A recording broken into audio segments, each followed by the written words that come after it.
बिस्मिल्लाहिर्रहमानिर्रहीम अस्सलाम वालेकुम डियर ऑल व्यूवर्स। आई होपफुल कि आप सब लोग खैरियत से होंगे। अच्छा डियर स्टूडेंट, आज की इस वीडियो में आप लोगों के साथ 26 और 25 फरवरी के जो स्टूडेंट जिनका डेटा एंट्री ऑपरेटर और जूनियर एग्जीक्यूटिव का जिनका पेपर हो चुका है उनके तमाम तर कंप्लीट एक्सपीरियंस के क्वेश्चन आपके साथ शेयर करूँगा वन बाई वन करके। अच्छा डियर स्टूडेंट, ये आप मेरे स्टूडेंट के एक्सपीरियंस देख सकते हैं। अल्हम्दुलिल्लाह से जितने भी स्टूडेंट प्रिपरेशन की थी तो उनके जो है वो मैक्सिमम स्टूडेंट के जो हुए वही क्वेश्चन आ रहे थे जो मैं स्टूडेंट को शेयर कर रहा हूँ। ओके, और ये भी आप लोग देख सकते हैं, ये भी मेरे स्टूडेंट के क्वेश्चंस हैं। ओके, सो डियर स्टूडेंट, अब हम स्टार्ट कर रहे हैं अपना आज का पेपर। डियर स्टूडेंट, आप लोगों को डिस्क्रिप्शन में एक व्हाट्सएप ग्रुप का लिंक मिल जाएगा, आप लोग उस ग्रुप को ज्वाइन कर लें। आप लोगों को वहाँ पर स्टूडेंट के एक्सपीरियंस भी मिलते रहेंगे। इसके अलावा आप लोगों को वहाँ पर इंटरव्यू की प्रिपरेशन और इसके साथ साथ आप लोगों को तमाम तर डिटेल्स आप लोगों की सिलेक्शन के related each and every information मिलती रहेगी। डियर स्टूडेंट, आज के जो पेपर के अंदर क्वेश्चन आया हुआ था वो ये था, second largest dessert of Pakistan. तो पाकिस्तान का जो सेकंड लार्जेस्ट डिज़र्ट है, यानी पाकिस्तान का दूसरे नंबर के ऊपर जो बड़ा डिज़र्ट यानी सहरा है, तो वो कौन सा है? तो उसका नाम है खारान डिज़र्ट। ठीक है, खारान डिज़र्ट जो है ये पाकिस्तान का दूसरे नंबर का बड़ा डिज़र्ट है यानी सहरा है। इसके जो टोटल एरिया है वो 2000 किलोमीटर है। ठीक है, 2000 किलोमीटर इसका टोटल एरिया है खारान डिज़र्ट का, और ये बलूचिस्तान के अंदर है। ओके, तो ये इसके रिलेटेड इन्फॉर्मेशन थी। अब नेक्स्ट जो क्वेश्चन है स्टूडेंट, सेकंड जो क्वेश्चन था, the desert is located in which city of Pakistan? Third desert is located in the city of Jhelum, city of Punjab. ठीक है, पंजाब की जो सिटी है जेलम, वहाँ पर हमें नज़र आता है। तो डियर स्टूडेंट, एक और ये वाला क्वेश्चन था। ये वाला क्वेश्चन थोड़ा सा डिफिकल्ट था स्टूडेंट के लिए, थोड़ा इसका पेपर पैटर्न बिल्कुल लोगों ने चेंज किया हुआ था। तो ये इस तरह क्वेश्चन था, पहले 26 है, उसके बाद 23 है, उसके बाद 69, उसके बाद 66। अब नेक्स्ट पूछा वो नेक्स्ट क्या आएगा? सबसे पहले यहाँ पर है 26। आप लोग ये पैटर्न को समझ लिया। 26 में से यहाँ पर लोगों ने माइनस किए 3 माइनस किए लोगों ने, तो हमारे पास यहाँ पर आंसर आ जाता है 23। ओके, यहाँ तक तो ठीक हो गया। अब डियर स्टूडेंट, नेक्स्ट जो ये 69 कैसे आ गया? अब ये 23 को इन लोगों ने 3 के साथ, इसी 3 के साथ मल्टीप्लाई किए हुए। ठीक है, 3 3 जार 9, 3 2 जार 6, तो यहाँ पर हमारे पास बन जाए। अब नेक्स्ट जो बन रहा है वो बन रहा है 69। ओके, 69 इस तरह बन गया। अब 69 में से इन लोगों ने फर्दर कितने निकाले? 3 लोगों ने माइनस की, तो यहाँ पर हमारे पास आंसर आ गया 66। ओके, अब आप लोगों ने क्या करना है? नेक्स्ट जो आंसर है वो आप लोगों ने किस तरह से तलाश करना है? नेक्स्ट आंसर में ये 66 को इस 3 के साथ ज़रब देंगे तो हमारे पास नेक्स्ट आंसर आ जाएगा।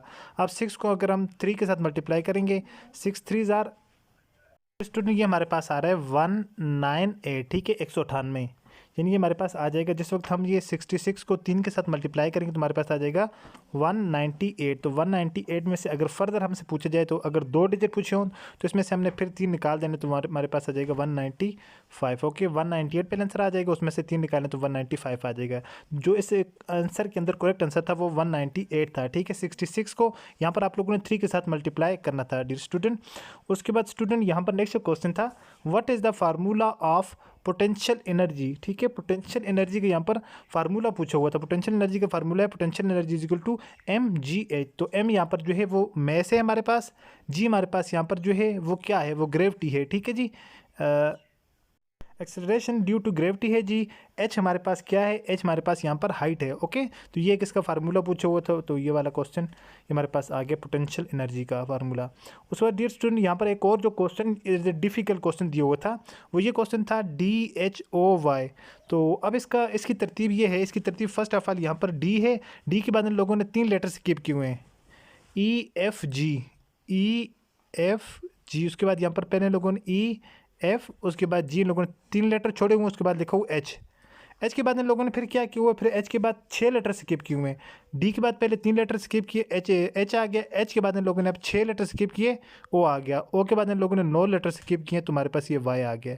अब Y के बाद आप लोगों ने कितने लेटर स्किप करने हैं ये आप लोग खुद डिसाइड कर लेंगे। पहले 3 हैं, फिर 6 हैं, फिर 9 हैं। 9 के बाद अगर हम लोग 12 लेटर जो है वो स्किप करेंगे, Y के बाद आता है Z, ABCDEFGHIJK। ठीक है, हमारे पास क्या आ जाएगा? 12 लेटर स्किप करेंगे, के हमारे पास आ जाएगा L। ओके, L हमारे पास जो है इसका नेक्स्ट आंसर आ जाएगा। ये इस तरह इन लोगों ने किया हुआ। ठीक है, क्वेश्चन काफ़ी डिफिकल्ट था, तो स्टूडेंट कह रहे थे कि सर हमें इसकी नहीं समझ आई, तो ये इस तरह था, बिल्कुल ईजी था। लेकिन आपको अगर आपका कंसेप्ट क्लियर है वर्बल नॉन वर्बल के अंदर, तो आप लोग इसको ईजिली सॉल्व कर पाएंगे। ओके, उसके बाद नेक्स्ट जो क्वेश्चन था dear student, what is the main purpose of firewall? Computer के अंदर फायरवेल का मेन फंक्शन क्या होता है? तो main function of firewall in computer secure the network from cyber attack, computer को जो है वो साइबर अटैक से बचाना, उसको प्रोटेक्ट करना, उसको सिक्योर करना, उसकी हिफाजत करना, तो इसका मेन पर्पज़ ये था। ओके, उसके बाद डियर स्टूडेंट नेक्स्ट जो क्वेश्चन आया हुआ था, which is the first largest land in the world, दुनिया के अंदर सबसे बड़ा जो है वो लैंड वो कौन सा है, तो वो रशिया का लैंड है। Okay, Russia is the largest land in the world. अच्छा डियर स्टूडेंट, अगर अभी तक आप लोगों ने इस वीडियो को लाइक नहीं किया तो प्लीज़ वीडियो को लाइक कर दें, और अगर चैनल पर फर्स्ट टाइम आए हैं तो प्लीज़ चैनल को सब्सक्राइब कर दें और साथ बेल आइकन के बटन को नोटिफिकेशन ऑल कर दें, ताकि आने वाली नेक्स्ट वीडियो की अपडेट सबसे पहले आप लोगों तक पहुंचती रहे। अच्छा डियर स्टूडेंट, अगर आप लोगों ने प्रॉपर टेस्ट की तैयारी करनी है, अगर आपके टेस्ट की तैयारी के अंदर 3 दिन बाकी हैं, तो आप लोग मेरे इस नंबर के ऊपर व्हाट्सएप के ऊपर आप लोग मैसेज कर सकते हैं। यहाँ पर आप लोगों को प्रॉपर जो है वो टेस्ट की तैयारी के लिए नोट्स मिलेंगे, तो इंशाल्लाह मैक्सिमम क्वेश्चन आप लोगों के उसी के अंदर से होंगे। अच्छा डियर स्टूडेंट, बहुत सारे जो स्टूडेंट हैं ये पूछ रहे थे, क्वेश्चन अभी बहुत सारे हैं मेरे पास जो आज के टेस्ट के कंप्लीट हैं, तो क्वेश्चन का जो पैटर्न था वो आज के पेपर में ये था। ठीक है, रिटन टेस्ट का जो स्टूडेंट का रिटन टेस्ट था वो कंप्यूटर बेस्ड था, यानी कंप्यूटर के ऊपर हो रहा था। टोटल जो MCQs थे 20 MCQs थे, 17 मिनट इसके लिए टाइम था। ओके, 17 मिनट इसके लिए टाइम था, टोटल MCQs 20 थे, तो इस 20 MCQs के 40 नंबर आप लोगों की ये हैं, तो टोटल टाइम इसके लिए 17 मिनट था। ओके, तो इसके अलावा पैराग्राफ के बारे में भी मैं आपको बता देता हूँ। पैराग्राफ के जो है वो टाइपिंग डिटेल आप लोगों की फर्स्ट जो है सबसे पहले आपका यही टेस्ट होता है। टाइम इसके लिए आप लोगों को 3 मिनट गिवन होते हैं।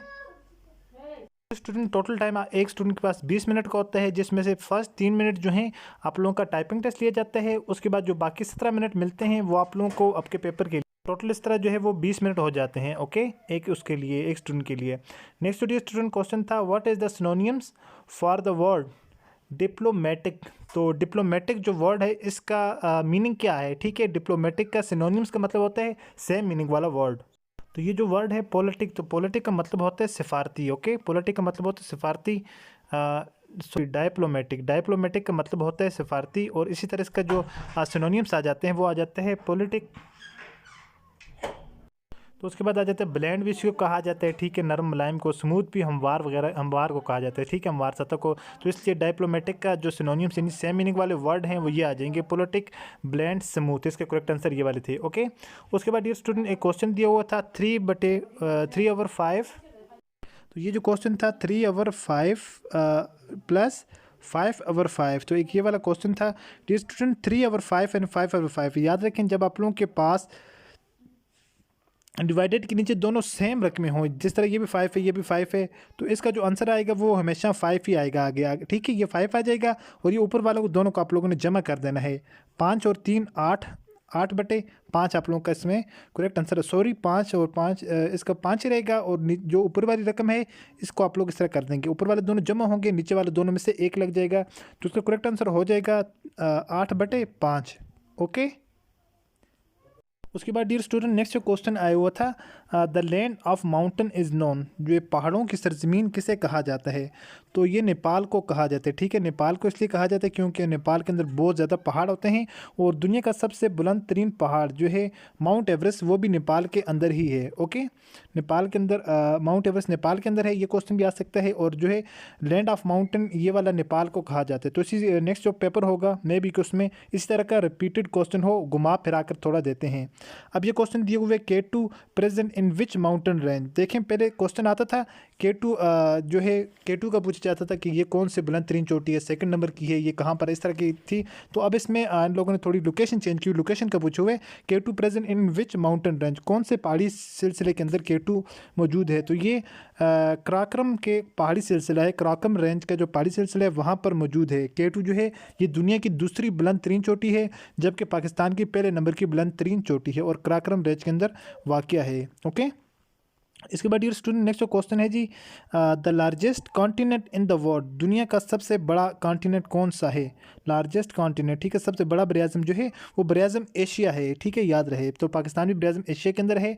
तो बरआज़म एशिया के अंदर टोटल जो ममालिक की तादाद है वो 48 है। ओके, और जो सबसे छोटा कॉन्टिनेंट है वो कौन सा है, वो ऑस्ट्रेलिया है। और ऑस्ट्रेलिया कॉन्टिनेंट के अंदर जस्ट एक ही कंट्री है, वो के जो कि बज़ात खुद ऑस्ट्रेलिया है। ओके, उसके बाद ये स्टूडेंट नेक्स्ट जो क्वेश्चन आया हुआ था जनरल साइंस का था ये, name the gas which play major role in global warming. वो कौन सी गैस है जो ग्लोबल वार्मिंग के अंदर अहम किरदार अदा करती है। तो ये कार्बन डाइऑक्साइड थी, ठीक है, CO2 carbon dioxide play an important role in the global warming. तो कार्बन डाइऑक्साइड जो है इसका 50% इसका रोल होता है ग्लोबल वार्मिंग के अंदर। बाकी जो है 60% 5 अदर गैसेज होती हैं जो मिल के टोटल इनके जो है ये ग्लोबल वार्मिंग का सबब बनती हैं। ओके, उसके बाद डियर स्टूडेंट लोगों को मैं तुक्के लगाने का ट्रिक्स बता दूं। अगर आप लोगों को नहीं पता कि कुछ स्टूडेंट ऐसे होते हैं कि जो क्वेश्चन उनको नहीं आता वो लोग छोड़ आते हैं, छोड़कर आप लोगों ने नहीं आना, आप लोगों ने इस तरह करना है। बास क्वेश्चन होते हैं जिसमें आंसर होता है बाथ ऑप्शन का होता है बाथ A एंड C, ठीक है। इस तरह का जो क्वेश्चन होता है उसमें 90% चांसेस होते हैं कि आप लोगों का वही आंसर इसमें करेक्ट आंसर होगा। ओके, तो किसी क्वेश्चन को आपने छोड़ना नहीं है, जिस क्वेश्चन का आंसर ना भी आए तो आप लोगों ने ज़रूर लगा के आना है। होपफुली स्टूडेंट आप लोगों को मेरी आज की वीडियो पसंद आई होगी। मिलते हैं नेक्स्ट वीडियो में इसी तरह एक और इन्फॉर्मेटिव और टेस्ट प्रिपरेशन की वीडियो के साथ। अपनी दुआ में याद रखिएगा और देखते रहिएगा चैनल वे ऑफ लर्निंग। अल्लाह हाफिज़।